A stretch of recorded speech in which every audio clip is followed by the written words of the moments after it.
video. Let's do it. I want to get closer so you could hear me. I put these in so you could hear my reaction. There we go. Much better, much better. Welcome. I am today going to do, I love anything about, anything about World War II, anything about history, learning from someone else, how other people think of events that we've all learned, but in maybe different ways. So this is how do German schools teach about World War II? So this is right down my alley. I did another one about how British people will, how they look at the American Revolution, what they learn about it. So that was very informative and different from what I thought by a little bit, and it makes sense of how they learn. So that's another video I did, which was fun to learn about. So let's dive into this. How do German schools teach about World War II? This is by Today I Found Out, their website, and here we go. After World War II, the German state was utterly destroyed. It was split in 4 parts, and to top it all, coming face to face with the scale of the atrocities their government and armies committed through public events like the Nuremberg trials. This, in combination with the process of denazification, which can be seen as a large-scale rehabilitation program, and the regaining of independence, albeit as 2 states, helped the German people in the 50s to begin looking towards the future, burying the past. It was not just a lost war, which people can accept while still feeling proud about their deeds during it, as perhaps the French used to view Napoleon's efforts, which ended in defeat, or Austria's defeats in the 7 Years' War. Rather, in this case, the sensation after the war seems to have been similar to a person regaining their senses after having committed acts of violence under the influence, akin to a crowd cheering for a football team or other such instances of mob mentality, which all humans are susceptible. Naturally, given all the revelations after the war and the atrocities committed, the Germans collectively wanted nothing more than to forget and focus. These pictures just about World War II. I love learning about it. My grandparents, most of our grandparents were in World War II, and just the stories they tell. But seeing photos like this of their Capitol building. I can't remember the name of it, but just shredded, all the shrapnel, all the bullet holes, all the artillery, whatever hit it. You just see live pictures of it, or not live pictures, but pictures from back in the day. And now when you go there today, you still see evidence of bullet holes throughout the city and certain buildings. And, I think there might still be some in this building, but it's just wild to see that. Random, but I like those before and after pictures of like modern times of a building or area, and then like the same exact picture overlaid of the building or area. On new goals. First, the video economy, idea, which led to the German economic miracle, and then on the foundation of the European Union, of which in the coming decades it would arguably become the leading country. But what about the history books in school? After all, typical after any conflict, whether a given side is the winner or the loser, the history taught in schools tends to be colored to favor one's own people. This, however, could not happen in Germany. The reasons for this were varied, from making sure something like that couldn't happen again, and of course the scale of the atrocities on a global level and the small time gap that separates us from those events and how well documented those events are. This brings us to the broad strokes of how this particular conflict was and is taught in German schools. We should point out here that in Germany the education system is regulated not by the federal government but independently in each of the 16 states that constitute the German Federal Republic, or BRD. So the way history is taught, although generally falling within the same lines, can vary a lot from region to region. For example, the choice of literature used in the various classes differs greatly, not only from year to year but also from federal state to federal state. That caveat out of the way, the study of the war period and how this is viewed in German schools can be generally divided into 4 parts. The first, the Weimar Republic. The Weimar Republic, at least its beginnings, are generally viewed positively. It is seen as a first decent effort towards democratization, despite the problems that it faced in the aftermath of World War I. The various problems culminating in the economic crisis of the late 20s and the subsequent rise of the Nazi regime are dealt with in detail, emphasizing the mistakes that would lead to the fall of the democratic system. One would say that the Weimar Republic, despite the brevity of its existence is viewed with a certain nostalgic sentiment accompanied by the looming threat of what was to come. And that is not just the war, but the Nazis themselves and their ideology. Nazi ideology and atrocities. Yeah. Head-on, the students are confronted with the crushing effects of totalitarian regimes, radical ideologies, and where these can lead. In addition to photo and video documentaries, most schools organize mandatory school trips to Holocaust memorials, usually former concentration camps. That'd be brutal. I mean, they're not messing around. I mean, for a good reason, but of these atrocities that their country radicalized back in the day did. So I can't even imagine, even as an adult, going to some of these locations. I would like to someday, but it'd be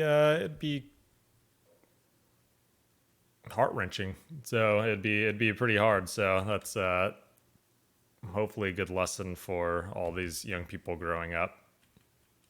And I'd kind of off topic, but I would want to see, even like how do Japanese schools teach them about World War II and Italy and stuff like that. We focus on, the Eastern Front, but also like really heavily on in the Pacific as well. So just to get those different viewpoints would be fascinating as an American to hear. And then even Russia's side, I think that would be very fascinating as well, because there's like, always conflicting ideas and views on how much each country helped, the global situation and to defeat the Nazis and the Axis powers. So that'd be fun. More future video ideas. I mean, always watching these, I get more questions. I get everything, a lot of answers, a lot of things that I learned from these, but a lot more questions that I want to keep watching videos. So definitely more to come.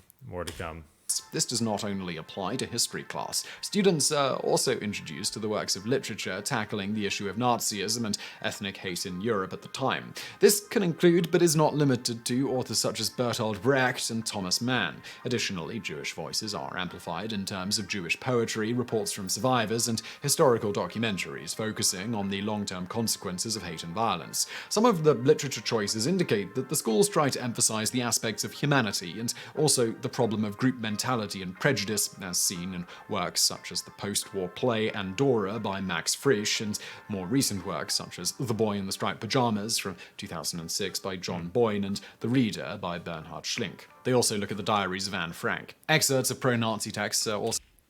Us Americans learned about Anne Frank a lot, that's for sure. We've definitely heard her multiple times growing up. So studied once the students are deemed mature enough to handle this. In this vein, excerpts from Mein Kampf are tackled in advanced history class, stressing the contradictions within the text, what contemporary citizens might have identified with, and the lack of morality therein. Interestingly, as if to complement Nazi ideology with a similar type of prejudice, the other major topic focused on intensely is that of slavery, racism, and segregation in America. The war itself. Remarkably, the details of the fields of war are often underplayed in German schools. A possible reason for this is that showing maps of expanding German territory during the first 2 years of the war and discussing their winning battles might cause encouragement of nationalistic pride, which seems counterproductive to many given the points that educators are trying to teach. Furthermore, that being said, I always do find it interesting to see those videos, pretty much exactly what he was playing in the background in his video of, you see the timeline, the expansion and contraction of during World War II, World War I, what countries are doing, the Napoleonic Wars, just Rome. So stuff like that is very fascinating to me. So maybe we'll do that in another video. I think that's very interesting. Just one example of Germany getting so close. Pretty sure they could see Moscow way off in the distance. That's how close they got. And then they just got pretty much there. They just got steamrolled. They got annihilated after they saw Moscow, and then they just started flooding people in. So yeah, it's kind of interesting to see those maps, and then from the knowledge that you have to remember what events are going on where and why. Yeah, I want to do one of those videos now. Up to like probably 10 videos. Discussion of the details of each battle that Rommel won or lost in Africa, or the supply problems on the Eastern Front, are not vital to the analysis of the atrocities of the Nazi regime. Yeah. Another more practical aspect is that already much time has been allocated to the subject of war anyway, so they cut down on the actual battles. Of course, one downside of de-emphasizing this is many German students are never really made aware of many specific military events and conquests, since most emphasis in school is put on the internal developments, theoretical or philosophical aspects, and of course on the ideology and practice of ethnic cleansing and the ruthlessness to other groups of people seen as ethnic, cultural, or political outcasts, such as Jews, homosexuals, communists, etc. The result is that the military developments of war are understated, as alluded to. The result is that, shockingly, many German students are actually surprised to learn things like that Germans invaded places like modern Ukraine, modern Serbia, and Greece. In contrast to these broader war strokes, resistance against the Nazi regime within Germany is heralded as an example of heroism and bravery, one such example being the siblings Sophie and Hans Scholl, members of the resistance group the White Rose. Such examples allow German students to find figures from the wartime with whom they can identify with.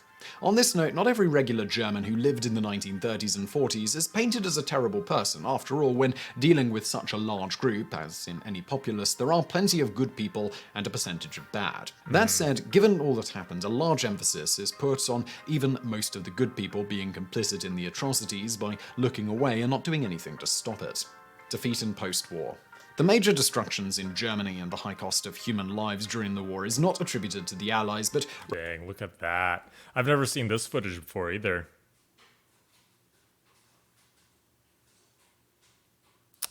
Another video, I just want to look at, old footage.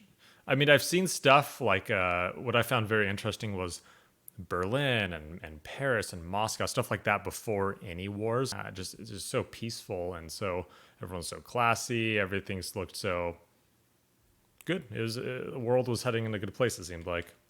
Rather to the Nazi regime itself, which is being viewed as the perpetrator in starting an unnecessary war in the first place. Furthermore, most of the destruction on German soil was inflicted in the last year of the war. The obstinacy of not surrendering, even as it was clear that the outcome of the war would be negative, is seen as proof of the minimal care the Nazis expressed toward their own people. The suicide of members of the party, such as Himmler and Hitler himself, is seen as an act of cowardice on their part. Thus, rather unique in history, the opposing forces who were victorious are not generally seen in a negative light by those they defeated. Far from it. On that note, the occupation of the German cities by the Allied army is characterized as liberation. This is despite, of course, the fact that the Allied soldiers at the time didn't seemingly view the race to Berlin as a race to free Berlin. The choice of words, however, comes with the emphasis that by losing the war, the German people were freed from Nazism. An interesting example comes from alternative history broadcasts that contemplate a world after supposed German victory. These paint a horrific dystopia in which the Germans, as well as the occupied people, would be suppressed by a ruthless Nazi regime. The 8th of May is therefore known as the Day of Liberation. Making parallels to the way the European Renaissance supposedly liberated the medieval people, the liberation as well as the denazification process led to an internal catharsis among Germans concerning Nazism. Reflecting all of this in popular German cinema, German war films, especially in the last few decades, tend to deal with the subject with honesty, showing the gradual shift to madness caused by hollow mass delusions, often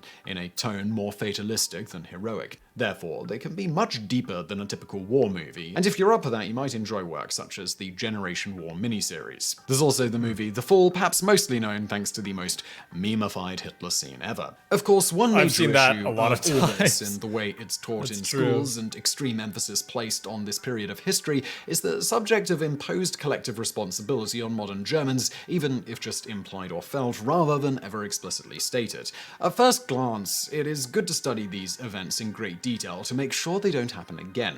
However, an issue for Germans, of course, is the sense of collective responsibility, despite no student today, or their parents, or even potentially their grandparents, having anything to do with any of that. How much weight does the idea of original sin have? How is a person born in the 2000s responsible for the Nazi atrocities?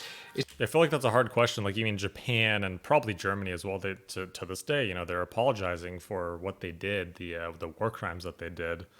I know Japan I think does that yearly. I'd assume Germany would do that as well. It is still heavily frowned upon to display the modern-day German flag, despite officially and explicitly not being a Nazi symbol.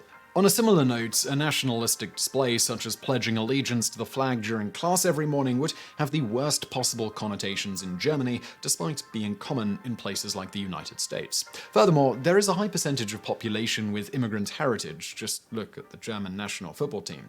As you might expect from all of this, there is some concern that the German school systems may go too far with the seeming obsession with the Nazis and all the mistakes that they were making, instead of spending more time on broader history, as is more typical in other nations. Whatever one's opinion on that, as an interesting little side note, the German denazification process was considered such a success that decades later Americans sought to apply the same methodology after occupying Iraq. Unsurprisingly, that was not exactly successful. So I really hope you found that video interesting. If you did, please do hit...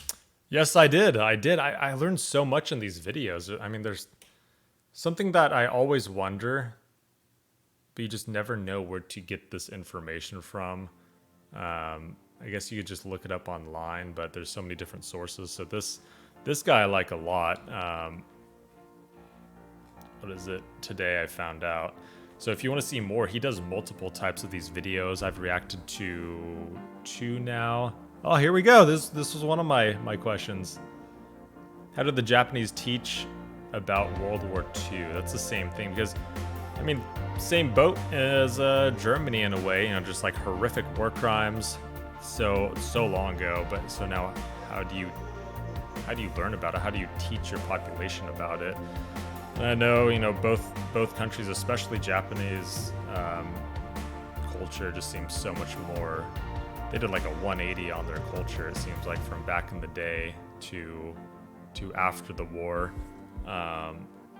So just kind of interesting to see how they perceive what happened, how they go about what they did, how everything went before and after the war, during, stuff like that. So we'll definitely do more. Let me know if you have any more information about this current video.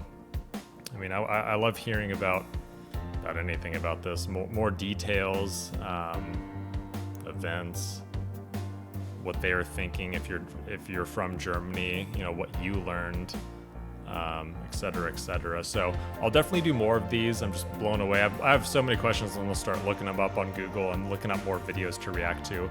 But until next time, thanks for watching. Thanks for joining me. I hope you learned something. I, as always, did. And until next time, until next video, thank you for watching. Have a good day.